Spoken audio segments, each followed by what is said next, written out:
अच्छा, ये short video जो है स्ट्रिंग मैनिपुलेशन फंक्शंस के बारे में है। स्ट्रिंग मैनिपुलेशन फंक्शंस जो हैं वो स्ट्रिंग वैल्यूज़ को उसके ऊपर मुख्तलिफ किस्म के एक्शंस परफॉर्म करते हैं। देखिए, ये लेंथ का एक फ़ंक्शन होता है और लेंथ के फंक्शन में ये आपने देखा पेरेंथेसिस में हमने एक स्ट्रिंग वैल्यू पास की हुई है। अच्छा, ये लिटरल वैल्यू है, मतलब डायरेक्ट वैल्यू पास की है, कोई वेरिएबल नहीं है। जैसे यहाँ पे आपने देखा ना, ये हमने पहले एक वेरिएबल में स्ट्रिंग वैल्यू सेव की है और फिर हमने लेंथ का जो स्ट्रिंग मैनिपुलेशन फंक्शन है उसको पेरेंथेसिस में वो वेरिएबल जो है वो एज अ पैरामीटर पास किया हुआ, राइट। वो तो बेसिकली यहाँ पे होता क्या है, लेंथ क्या करेगा, इस स्ट्रिंग वैल्यू के नंबर ऑफ़ कैरेक्टर्स काउंट करेगा। तो काउंट कर लेते हैं जल्दी से। 1 2 3 4 5, फिर ये स्पेस आ गई 6 7 8 9 10।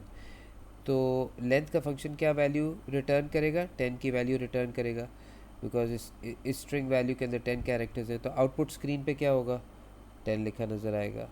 अच्छा, यहाँ पे देख लेते हैं, यहाँ पे क्या है, एक्स के अंदर ये स्ट्रिंग वैल्यू पड़ी हुई है और फिर हमने इस पैरामीटर लेंथ को एक्स की वैल्यू दे दी है, राइट, एक्स वेरिएबल पास कर दिया है। अब देखिए, ये बेसिकली ये लेंथ का फंक्शन तो इस वेरिएबल में पड़ी हुई वैल्यू के ऊपर अप्लाई होगा ना।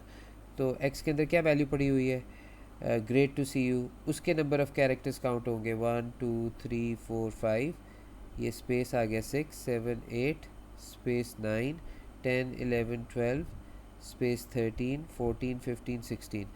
तो क्या चीज़ प्रिंट होगी, 16। ये आपको एक्स में पड़े हुए स्ट्रिंग वैल्यू के टोटल जितने नंबर ऑफ़ कैरेक्टर्स हैं उसने वो काउंट करके बता दिया। अच्छा, तो इसमें हमें ये ख्याल रखना चाहिए कि अगर कुछ इस तरह की सिचुएशन हो कि डिक्लेयर एक्स या वाई, चले वाई कर लेते हैं, वाई एज एन इंटीजर, और फिर हमने वाई को 5 की वैल्यू दी हुई है, और या लेट्स से वाई को 55 की वैल्यू दी हुई है, और फिर हम यहाँ पे प्रिंट करना चाह रहे हैं लेंथ ऑफ वाई। तो ये तो कोड नहीं चलेगा, बिकॉज यहाँ पे किस किस्म की वैल्यू होनी चाहिए, स्ट्रिंग वैल्यू होनी चाहिए। स्ट्रिंग वैल्यू या फिर string variable, right, string value या फिर स्ट्रिंग वेरिएबल, तो ये होना चाहिए। जबकि ये वाई क्या है, वाई तो एक इंटीजर वेरिएबल है, तो इस तरह की चीज़ जो है दिस विल नॉट वर्क। अच्छा, आगे चलते हैं जल्दी से। ये जो लोअर केस का फंक्शन होता है, इसको जो हम स्ट्रिंग वैल्यू पास करते हैं, राइट, ये उसको लोअर केस में कन्वर्ट कर देता है। तो क्या आउटपुट होगा मॉनिटर स्क्रीन पे, माई बुक होगा, राइट। बट सारे का सारा किस चीज़ में होगा, लोअर केस में होगा। ये कैपिटल एम जो था अपर केस में, या ये अपर केस में बी था, ये भी लोअर केस में कन्वर्ट हो गया। अच्छा, यहाँ पे देखते हैं। देखिए, हम ऐसे भी कर सकते हैं, बजाय इसके कि हम डायरेक्ट यहाँ पे स्ट्रिंग वैल्यू पास करें, हम एक वेरिएबल पास कर देते हैं जिसके अंदर स्ट्रिंग वैल्यू स्टोर्ड होती है, जैसे रेनबो स्टोर्ड है। तो अब एल केस क्या करेगा, लोअर केस में कन्वर्ट कर देगा रेनबो को। तो वाई के अंदर क्या वैल्यू स्टोर हो रही होगी, रेनबो, सारे के सारा लोअर केस में, राइट। तो अब वाई, उसके बाद हम क्या करें, वाई को प्रिंट करें, तो स्क्रीन पे क्या प्रिंट होगा, रेनबो प्रिंट होगा। अच्छा जी, आगे चलते हैं। यहाँ पे हमने क्या किया, अपर केस में हम कन्वर्ट करना चाह रहे हैं, और ये अपर केस का फंक्शन है यू केस, और इसको आउटपुट भी लिख देते हैं। यहाँ पे जो भी वैल्यू ये रिटर्न कर रहा है उसको हम आउटपुट कर रहे हैं। ये सारे फंक्शंस हैं, ये कोई ना कोई वैल्यू रिटर्न कर रहे हैं, राइट। जैसे कि अपर केस जो है, पेरेंथेसिस में ये जो स्ट्रिंग वैल्यू दी हुई है, इसको वो लोअर केस में, सॉरी, इस सारी को अपर केस में कन्वर्ट कर देगा और रिटर्न कर देगा, और जब वो रिटर्न होगी तो हम फिर आउटपुट उसको कर देंगे। ऐसे ही हो रहा है ना। जो फंक्शंस होते हैं वो कोई ना कोई वैल्यू रिटर्न करते हैं, तो ये इस हैप्पी को अपर केस में कन्वर्ट करके रिटर्न कर देगा। तो अब मॉनिटर पे क्या आउटपुट होगा, अपर केस में हैप्पी आउटपुट हो जाएगा। और यहाँ पे क्या होगा, ये माई टीम एक स्ट्रिंग वैल्यू है जो एक्स के अंदर सेव्ड है, और फिर हमने अपर केस को ये स्ट्रिंग वेरिएबल पास कर दिया है। तो ये क्या करेगा, इस पूरे के पूरे स्ट्रिंग वैल्यू को अपर केस में कन्वर्ट कर देगा, राइट, ये जो अपर केस का फंक्शन है।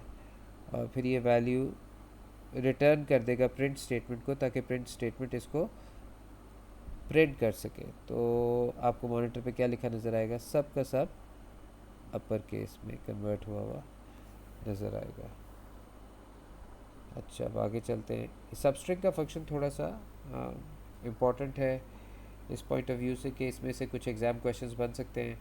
देखिए सब स्ट्रिंग क्या करता है, सब स्ट्रिंग का फंक्शन क्या करता है, वो एक स्ट्रिंग वैल्यू लेता है जैसे कि ये दी हुई है, और उसके बाद ये जो कॉमा डाल के हमारे पास सेकंड वैल्यू, ये पोजीशन होती है। क्या होती है?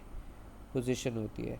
तो इस स्ट्रिंग के अंदर हम पोजीशन नंबर 1 से स्टार्ट लेना चाह रहे हैं, और हमेशा स्टार्टिंग कैरेक्टर क्या होता है, वो पोजीशन नंबर 1 होती है, अनलेस वो एग्ज़ाम में ख़ुद से बताए। देखिए जब भी आपको कोई स्ट्रिंग वैल्यू दी होगी तो हमेशा पहले कैरेक्टर की स्टार्टिंग पोजीशन 1 होगी, अनलेस वो एग्ज़ाम में ख़ुद से कहे नहीं आपने पहला जो कैरेक्टर है उसकी स्टार्टिंग पोजीशन 0 अज्यूम करनी है, तो इसकी 0th पोजीशन हुई, इसकी फर्स्ट हुई, सेकंड हुई, थर्ड हुई, फोर्थ हुई, अनलेस वो ख़ुद से कहे। वरना आपने इसकी बाय डिफ़ॉल्ट क्या पोजीशन अज्यूम करनी है? 1 करनी है। तो हमने पोजीशन 1 से जो यहाँ पे दी हुई है, हमने 5 कैरेक्टर्स उठाने हैं। ये लेंथ होती है, ये क्या होती है? लेंथ। कि हमने कितने कैरेक्टर्स उठाने हैं। याद रखिए सब स्ट्रिंग का मतलब ही ये है कि एक स्ट्रिंग वैल्यू में से, जैसे कि हैप्पी डेज एक स्ट्रिंग वैल्यू है, एक छोटा स्ट्रिंग एक्सट्रैक्ट कर सके, सब स्ट्रिंग एक्सट्रैक्ट कर सके। तो देखिए हैप्पी डेज में हमें इसमें जो स्टेटमेंट मिली है उसमें ये लिखा हुआ है कि पोजीशन नंबर 1 पे जाओ और वहाँ से 5 कैरेक्टर्स उठा लो। तो ये पोजीशन नंबर 1 हुई, राइट, और यहाँ से 5 कैरेक्टर्स उठाने, 1 2 3 4 5, राइट। और ये जो वैल्यू होगी ये किसको मिल जाएगी? ये जी को मिल जाएगी। तो जी में क्या सेव हो जाएगा? हैप्पी सेव हो जाएगा, और फिर हमने उसको आउटपुट कर दिया। तो हमें स्क्रीन पे क्या नज़र आएगा? हैप्पी लिखा नज़र आएगा। अच्छा देखिए यहाँ पे हमने वही किया है, हमने वेरिएबल्स यूज़ किए हैं। तो हमने सब स्ट्रिंग का फंक्शन इस्तेमाल किया है, किस पे अप्लाई हो रहा है? इस स्ट्रिंग वैल्यू पे जो कि एक्स वेरिएबल के अंदर पड़ी हुई है, हैप्पी बर्थडे पे, राइट। और हमारी पोजीशन क्या है? पोजीशन नंबर 12 पे हमने जाना है, और वहाँ से कितने कैरेक्टर्स उठाने हैं? 3 कैरेक्टर्स उठाने हैं। एल की वैल्यू 13 है यहाँ पे हम। तो बेसिकली वंस अगेन आपको ये पता होना चाहिए, सबसे पहला पैरामीटर जो होता है ये स्ट्रिंग वैल्यू होती है, दूसरा पैरामीटर पोजीशन को रिप्रेजेंट करता है, और तीसरा पैरामीटर हमेशा लेंथ को रिप्रेजेंट करता है, राइट।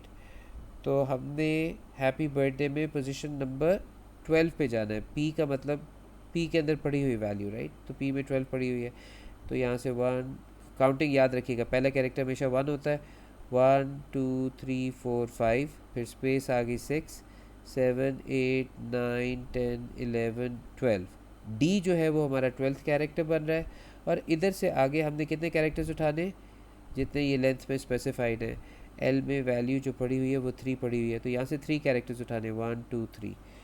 तो एक्स के अंदर क्या जाके ये सब स्ट्रिंग कौन सी वैल्यू एक्सट्रैक्ट कर रहा है? डे की वैल्यू एक्सट्रैक्ट कर रहा है, राइट।